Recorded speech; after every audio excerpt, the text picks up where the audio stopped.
अलीगढ़ जिले की अतरौली तहसील के मझौली गांव में 5 जनवरी 1932 को चौधरी तेजपाल सिंह के घर एक ऐसे बालक का जन्म हुआ जिसकी प्रतीक्षा मानो उत्तर प्रदेश की राजनीति स्वयं कर रही थी। एक ऐसे परिवर्तन के लिए जो आने वाले दशकों में सत्ता के स्वरूप को ही बदल देने वाला था। यही बालक आगे चलकर कल्याण सिंह के नाम से जाना गया। जिस अलीगढ़ में कल्याण सिंह ने पहली बार आंखें खोली, उस समय जिले की राजनीति दो विपरीत धाराओं से गुजर रही थी। एक ओर आर्य समाज का सुधारवादी आंदोलन अपने उत्कर्ष पर था, तो दूसरी ओर अलीगढ़ आंदोलन अपने सांप्रदायिक तेवरों और प्रभावशाली रुतबों के बीच उफान पर था। इसी आर्य समाज आंदोलन की एक शाखा चौधरी चरण सिंह के भारतीय क्रांति दल व लोक दल की ओर जाती है और दूसरी धारा जनसंघ में विलीन हो जाती है। इस दौर में आर्य समाज एक ऐसे आंदोलन के रूप में व्यापकता ले चुका था और शायद ये पहली बार था जहां शिक्षा के आंदोलन ने धर्माचार्य, पंडित, ब्राह्मण, ठाकुर, वैश्य और कायस्थों को एक साथ लाकर हिंदू समाज की धार्मिक चेतना को आधुनिक राजनीतिक चेतना से जोड़ दिया था।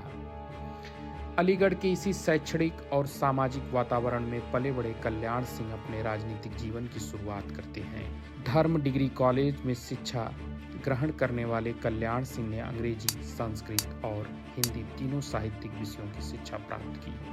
पूर्णतः साहित्यिक विषयों में बीए करने वाले कल्याण सिंह की इस क्षमता ने उन्हें आगे चलकर संगठन में कई महत्वपूर्ण जिम्मेदारियां निभाने का अवसर भी दिया। धर्म समाज डिग्री कॉलेज में शिक्षा ग्रहण करने के दौरान ही वे राष्ट्रीय स्वयंसेवक संघ की विचारधारा के प्रति आकर्षित हुए। इसी दौरान सन 1952 में राममोती देवी से उनका विवाह हो गया। विवाह व्यक्ति को नौकरी और परिवार की ओर ढकेलता है, जबकि राजनीतिक चेतना उसे इस बंधन से मुक्त करती है।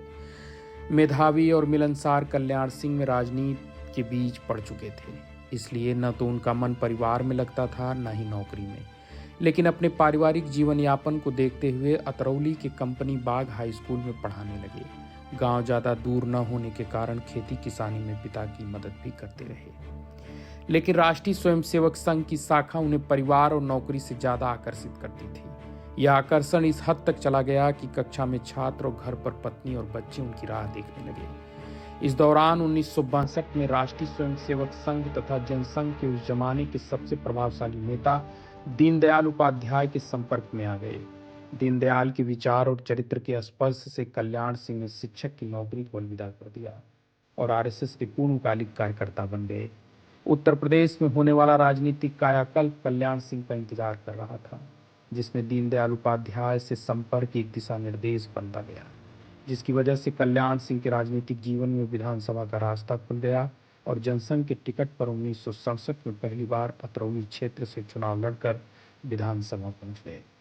1967 का दौर उत्तर प्रदेश की राजनीति में एक परिवर्तनकारी भूचाल ले आने वाला था। कल्याण सिंह जिस समय विधानसभा पहुंचे थे, यह वही समय था जब मुलायम सिंह यादव विधानसभा में दस्तक दे चुके थे। दोनों ही सामान्य परिवारों से आए थे। देखते देखते दोनों नेता प्रदेश की विशिष्ट राजनीति के साक्षी बन गए।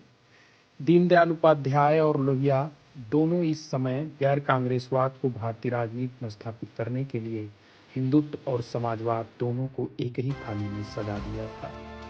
डॉक्टर राम मनोहर लोहिया और दीनदयाल उपाध्याय से राजनीतिक शिक्षा दीक्षा प्राप्त कर ये दोनों नेता मुलायम सिंह यादव और कल्याण सिंह कभी कभी करीब आए तो कभी कभी एक दूसरे के शत्रु बन गए।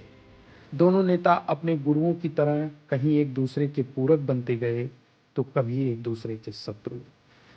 डॉक्टर लोहिया की परिभाषा पर ध्यान दिया जाए तो यही आज के दौर का हिंदू बनाम हिंदू संघर्ष है, जिसमें एक तरफ उदारता की परंपरा का प्रतिनिधित्व कर रहे मुलायम सिंह यादव हैं, तो दूसरी तरफ हिंदुत्व की परंपरा का प्रतिनिधित्व करते हुए कल्याण सिंह।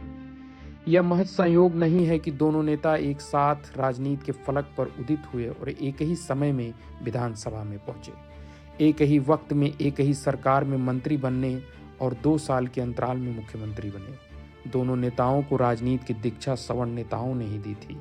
बाद में वे सत्ता की राजनीति में अपने गुरुओं से काफी आगे निकल गए, लेकिन सिद्धांत और आचरण के मोर्चे पर वे लोग अपने गुरुओं को स्पर्श भी नहीं कर पाए।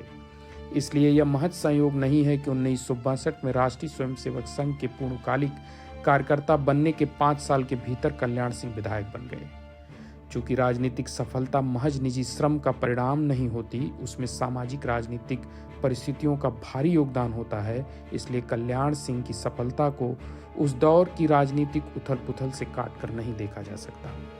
कल्याण सिंह का राजनीतिक वजूद भी 60 के दशक में शुरू हुई पिछड़ी जातियों की प्रतिस्पर्धात्मक राजनीति से बना। उत्तर प्रदेश की स्थिति 50 के दशक में तुलनात्मक रूप से बहुत खामोश थी। उस दशक में कांग्रेस पार्टी का वर्चस्व था और न जातियों का राजनीतिकरण की प्रक्रिया शुरू हुई थी, न ही राजनीतिक भागीदारी ज्यादा थी। प्रदेश की स्थिति का वर्णन करते हुए पॉल ब्रास ने अपनी किताब कास्ट, फैक्शन एंड पार्टी में लिखते हैं कि उत्तर प्रदेश में जनसंघ का नेतृत्व और मुख्य चुनावी आधार कस्बों के व्यापारियों, दुकानदारों और गांवों के बड़े जमींदारों का है। पार्टी का मुख्य चुनावी समर्थन इसी वर्गों को मिलाकर पूरा होता है। सन 1968 में जनसंघ के सांगठनिक ढांचे की संरचना बदलने लगी।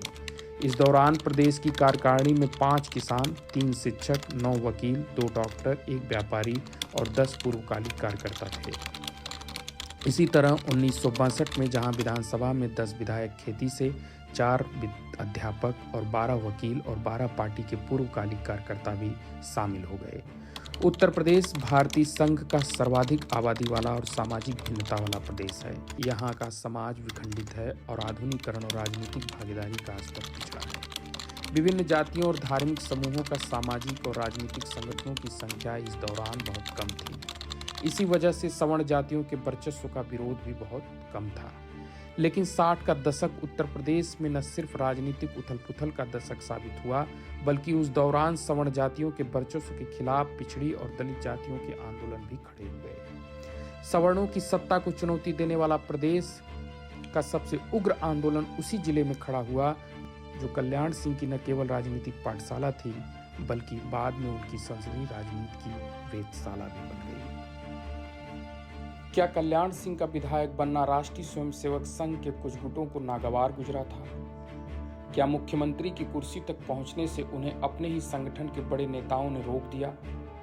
मुरली मनोहर जोशी, कलराज मिश्र, ब्रह्मदत्त द्विवेदी जैसे वरिष्ठ संघीय और भाजपाई नेता आखिर क्यों बसपा के साथ गठबंधन की हामी बन गए? क्यों कल्याण सिंह को अपने नेताओं की बैठकों से ज्यादा भरोसा जनता की सभाओं पर था? अयोध्या आंदोलन की पूरी जिम्मेदारी उन्होंने अकेले अपने कंधों पर क्यों उठाई? और सबसे अहम, संघ के समर्पित कार्यकर्ता होने के बावजूद उन्होंने भाजपा को क्यों छोड़ दिया?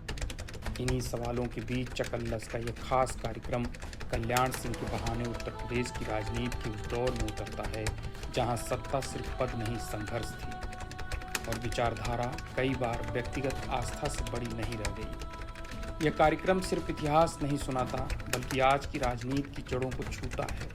यह बताता है कि उत्तर प्रदेश की राजनीति में कल्याण सिंह एक व्यक्ति नहीं, एक प्रवृत्ति थे। एक ऐसी प्रवृत्ति जिसने सत्ता के गलियारों से निकलकर जनसभाओं की मिट्टी में अपनी पहचान गढ़ी, और यही पहचान आज भी उत्तर प्रदेश की राजनीति में गूंज रही है।